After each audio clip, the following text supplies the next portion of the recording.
গল্পের সওদাগর চ্যানেলে আপনাদের সবাইকে স্বাগতম। আজকে আমরা শুনব হুমায়ুন আহমেদের লেখা ছোট গল্প অপেক্ষা।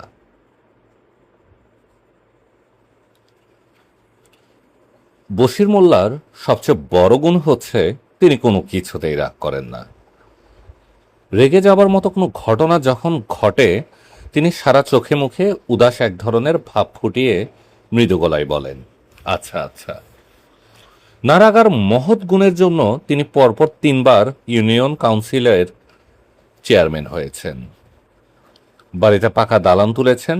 10 বছর আগে জমির পরিমাণ যা ছিল তা আজ বেড়ে 3 গুণ হয়েছে। সম্প্রতি একটি পাওয়ার টিলার কিনেছেন। অনেক দূর দূর থেকে মানুষজন চেয়ারম্যান সাহেবের বাড়ির বারান্দায় পলিথিনের কাগজে ঢেকে রাখা যন্ত্রটি দেখতে আসে। বশির মোল্লার যন্ত্রটি এখনো মাঠে নামাননি। এই সবই সম্ভব হয়েছে তার নারাগা স্বভাবের জন্য, মোলায়েম কথাবার্তার জন্য। অন্তত বশির মোল্লার নিজের তাই ধারণা। শ্রাবণ মাসের সকাল। দুদিন আগে প্যাচপ্যাচে বৃষ্টি হয়েছে, এখনো শেষ হয় নাই।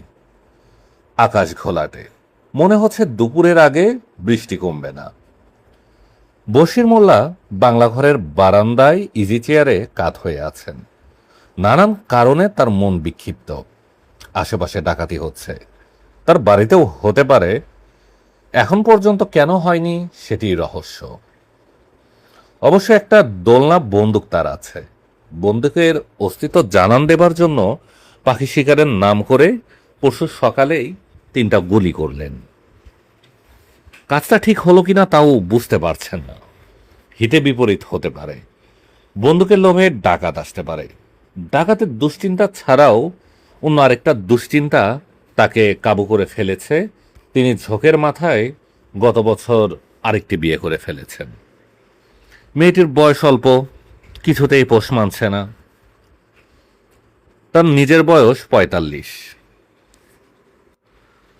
এই বয়সে 17 বছরের তরুণীর মন ভোলাবার জন্য যেসব ঢং করতে হয় তা তার জন্য করা বেশ কষ্ট। তবু তিনি করার চেষ্টা করছেন, লাভ হচ্ছে না। মেয়েটি পোষ মানছে না। আজ সকালে তার মনের অবস্থা শ্রাবণ মাসের আকাশের মতোই ঘোলাটে। অবশ্য তার মুখ দেখে কেউ তা বুঝতে পারবে না। তাকে দেখে মনে হচ্ছে তিনি বৃষ্টি ভেজা সকালের অবসর বেশ উপভোগ করছেন। ভেতরের বাড়িতে চায়ের কথা বলা হয়েছে, চা এখনো আসেনি। এই বাড়িতে শহরের বাড়িঘরের মতো দুবেলা চা হয়। খবরের কাগজ আসে, 2 দিন দেরি হয়, তবে নিয়মিত আসে। বশির মোল্লার কোলে খবরের কাগজ পড়ে আছে, তবে তিনি কাগজ পড়ছেন না। কাগজ পড়তে তার একেবারেই ভালো লাগে না। ছবিগুলো দেখেন। ছবির নিচের লেখাগুলো সবসময় পড়া হয় না, পড়তে ভালো লাগে না। বশির মোল্লা অলস চোখে খবরের কাগজের একটা ছবির দিকে তাকিয়ে আছেন। ছবিতে এরশাদ সাহেবকে একজন বৃদ্ধের কাঁধে হাত রেখে কি যেন বলতে দেখা যাচ্ছে। গুচ্ছ গ্রাম ট্রাম হবে। এক এক প্রেসিডেন্ট এসে এক একটা কায়দা করেন। জিয়া সাহেব খাল কাটিয়ে গেছেন, ইনি বানাচ্ছেন গুচ্ছগ্রাম। পরের জন এসে যে কি করবে কে জানে। প্রেসিডেন্ট সাহেব। বশির মোল্লা খবরের কাগজ থেকে চোখ তুললেন। এদিকে সবাই তাকে ইউনিয়ন কাউন্সিলের চেয়ারম্যান পদের সুবাদে প্রেসিডেন্ট সাহেব ডাকে। তার ভালোই লাগে। আজ লাগলো না, কারণ তার সামনে দাঁড়িয়ে আছে কেরামত। কেরামত তার বাড়ির কামলা, 10 বছর বয়স থেকেই আছে। এখন বয়স হয়েছে 30-35। বোকা ধরনের মানুষ। এরা কামলা হিসেবে অসাধারণ হয়। যা করতে বলা হয় মুখ বুঝে করে। বশির মোল্লা কেরামতকে দেখে বিরক্ত হলেন, কারণ কেরামতের এখন খেতে থাকার কথা, তার সামনে ঘুরঘুর করার কথা না। কিছু বলবি নাকি রে কেরামত? একটা কথা ছিল। বলে ফেল। কেরামত মাথা নিচু করে প্রায় অস্পষ্ট স্বরে বলল, বয়স তো হইল, এখন যদি একটা বিবাহ দিয়া দেন, ঘর সংসার করতে মন চায়। বশির মোল্লা বিস্মিত স্বরে বললেন, বিয়ে করতে চাস? কেরামত গলার স্বর আরো নিচে নামিয়ে বলল, বয়স হইতাছে, ঘর সংসার করতে ইচ্ছা হয়। নবীজিও বয়সকালে বিবাহের কথা বলেছেন, হাদিস কোরআনে আছে। পছন্দের কেউ আছে নাকি? না, আপনার দেখাশোনা কইরা। আচ্ছা ঠিক আছে, হবে হবে, আমিই ব্যবস্থা করব। ঘর তুলে দিব, জমিও দিয়ে দিব। বেতন কিছু নেস না, সব জমা আছে, ব্যবস্থা করে দিব। যে আশা, যা যা কাজে যা, কাজ ফালাইয়া আসা ঠিক না। যে আশা, বিয়ের কথা বারবার আমারে বলারও দরকার নাই, আমার মনে থাকবো। সুবিধা মতো ব্যবস্থা করব। বিয়ে শাদী তাড়াহুড়ার বিষয় না। যে আশা, রাতে পাহারার ব্যাপারটা ঠিক আছে তো? খুব সাবধান, দল বাইন্ডা লাঠি সরকি হাতে পায়রা দিবি। যে আস্থা। পরের 3 বছর বশির মোল্লার উপর দিয়ে নানান আপদ বিপদ গেল। জমি সংক্রান্ত এক মামলায় জড়িয়ে থানা পুলিশে অনেক টাকা গচ্চা গেল। তার দ্বিতীয় স্ত্রী এক মৃত সন্তানের জন্ম দিয়ে নিজেও মরমর হলো। দীর্ঘদিন তাকে ঢাকায় রেখে চিকিৎসা করতে হলো। তার বাড়িতে একবার ডাকাতিও হলো। সবচেয়ে বড় কথা, তার অতি মোলায়েম স্বভাব সত্ত্বেও তিনি পরপর 2টি ইলেকশনে হেরে গেলেন, স্কুল কমিটির নির্বাচন এবং পৌরসভার নির্বাচন। এরকম অবস্থায় মেজাজ ঠিক থাকে না। কাজেই কেরামত আবার যখন বিয়ের প্রস্তাব তুলল, তিনি রেগে গিয়ে বললেন, তুই এমন বিয়ে পাগলা হলি কেন বলতো? এই অবস্থায় বিয়ের কথা তুললি কিভাবে? কেরামত বলল, 3 বছর পার হয়েছে প্রেসিডেন্ট সাহেব, আমার অবস্থা তুই দেখবি না? তুই কি বাইরের লোক? তুই ঘরের লোক না? একটু সামলে উঠি, তারপর ব্যবস্থা করব। যে আচ্ছা, তোর তো ঘর দোয়ারও লাগবো, বউ এনে তুলবি কোথায়? একটু সামলে উঠি, তারপর তোকে জমি জমা লিখে দিব, তখন বিয়ে হবে। তাড়াহুড়ার কোনো ব্যাপার না। যে আচ্ছা,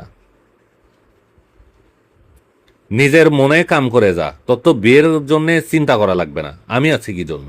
একটু সামলে উঠি। বশির মোল্লা 5 বছরের মাথাতেই সামলে উঠলেন, বেশ ভালোভাবেই সামলে উঠলেন।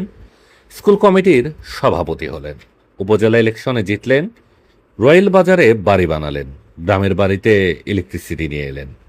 তবে গ্রামের বাড়িতে তিনি এখন বেশি থাকেন না, রয়্যাল বাজারেই থাকেন। তার মনের শান্তি ফিরে এসেছে। তার দ্বিতীয় স্ত্রী আরও একটি মৃত সন্তানের জন্ম দিয়ে পুরোপুরি পোষ মেরে গেছে। পৌষ মাসের এক সন্ধ্যায় বশির মোল্লা গ্রামের বাড়িতে বেড়াতে গেলেন, দিন 3 থাকবেন। আজকাল এক নাগারে বেশি দিন গ্রামের বাড়িতে থাকা হয় না, শহরের নানান কাজকর্ম থাকে। কাজকর্ম ফেলে গ্রামের বাড়িতে পড়ে থাকা সম্ভব না। তাছাড়া বেশ কিছু শত্রু তৈরি হয়েছে, এরা কখন কি করে বসে, শহরে সেই সুযোগ কম। বাড়িতে পা দেওয়া মাত্র কেরামতের সঙ্গে দেখা হলো। তিনি বিস্মিত হয়ে বললেন, তুই তো দেখি বুড়ো হয়ে যাচ্ছিস রে কেরামত। কেরামত মাথা নিচু করে ফেলল, যেন বুড়ো হয়ে যাওয়া একটা অপরাধ। বশির মোল্লা বললেন, না, এবার তোর বিয়েটা দিয়ে দিতে হয়। দেখি এই শ্রাবণের ব্যবস্থা করব। বিয়ে শাদির জন্য শ্রাবণ মাস ভালো। কেরামত ক্ষীণস্বরে বলল, যে আচ্ছা, তুই একটা ঘর তুলে ফেল, পুষ্কুনির উত্তর পারে যে জায়গাটা আছে ওইখানে। বাসযার থেকে বাস যা লাগে নে, ঘরটা আগে হোক। যে আচ্ছা, বিয়ে একটু বেশি বয়সে হয় ভালো, বুঝলি কেরামত? এটা মিল মোহাম্মদ ভালো হয়। তুই ঘর তুলে ফেল, উপরে ছন দিয়ে দিস, ছনের টাকা নিয়ে যাস, তোর তো টাকা পাওনাই আছে।